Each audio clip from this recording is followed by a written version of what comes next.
முக்கியமாக இந்த கோலம்ன்றது நீங்கள் அது ஒரு டிசைனாக பார்க்க வேண்டாம். இது ஒரு விதமான உருவம்.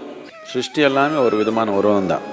இந்த அடிப்படையான உருவத்துக்கு இதுக்கு ஒரு முக்கோணம் சொல்லுவோம், ட்ரையாங்கிள். இது அடிப்படையான உருவம். இதுக்கு யந்திரான்னு சொல்லுவோம். யந்திரான்னா அது ஏதோ ஒரு விதமாக செயல்படும். பிரதி ஒரு உருவமும் ஒரு விதமாக செயல்படும்.